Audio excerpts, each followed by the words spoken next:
Hi guys, welcome back to my channel. Ngayon mga kawatsador, meron tayong isang i-condition at i-babapping. Then meron tayong papalitan na dial. Yan, mapapansin nyo guys, white, medyo matagal daw yun na stock sa ating kaibigan ng barbero. Yan, shout out kay Jewel. Ayan. Bali nga yan guys, mapapansin nyo, kinalas ko na. Yan, super dumi talaga. Yan. Yan. Grabe oh. Tingnan nyo yung case nya. Tagal daw na stock yan. Grabe. Napasok na ng dumi. Kaya nagkaroon na ng corrosion yung mga dial nya. Yung bracelet nya. Papansin nyo guys. Ay, natunaw na pala yung gasket nya. Kaya nakapasok na lahat yung mga ano. Then, ibababad natin yun sa ano. Sa fluid. Babad muna natin. Yan. Then, palitan natin yung dial. Calendar sa date. Kasi, paid na. Then, yan, ibabad muna natin. Takpan natin. Kasi, itong iba na to, yan, pinatutuyo natin. Nakalatag na lahat yan guys. Yan, nalinis na natin. Then maya maya habang nagpapatuyo tayo, magkakaroon tayo ng bapping case dito. At nautusan ko yung aking anak na maghawak ng camera kasi wala yung aking stand. Sandali lang. Yan. Habang piniprepare ko yung makina. Yan. Papansin nyo guys, yung maliit na yan, yung pambapping ng case, yan ay ano, tawag dyan goma yan. Yan. Goma yan na yan, maliit na yan. Pampakintab. Yan. Then, i-pass forward natin para mabilis guys. Yan. Para, yan. Pinapass forward natin. Yan. Yan naman, brush yun. Pang haspi.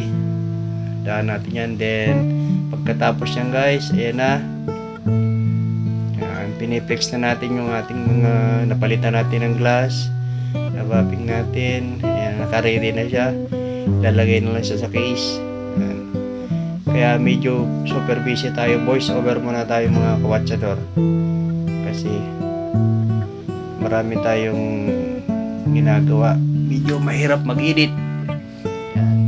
Oh, tumalon yung sama. Yun yung pinalitan natin guys. Pakita natin sa may-ari. Dilaw yung napili natin na dial na available kasi ibang sukat niyan. Kaya yun ang natin. Nalinis na natin yung case, is ilalagay na lang. Yan. Okay pa naman yung gasket niya. Shoutout nga pala doon sa lahat ng mga subscriber natin dyan. Di sa yung iba pa nating nagpagawa, hindi ko pa na-edit kasi super busy minsan. Ang hirap na mag-edit, laging meron tayong gawa. Yan, shoutout na lang. Pero baka ma-edit pa rin natin. Pag pa natin guys. Yan.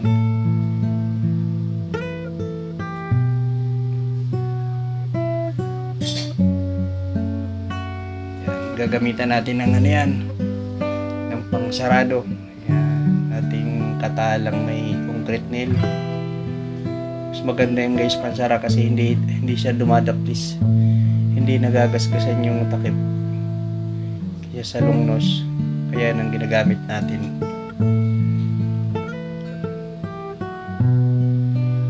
Bali flex lang po natin yung ating mga ginawa, hindi na natin pinapakita yung iba para at least meron tayong ibang pakitang video. Yan, pantay na po yung ano, yan, nayari na natin. Pasin nyo guys, diba?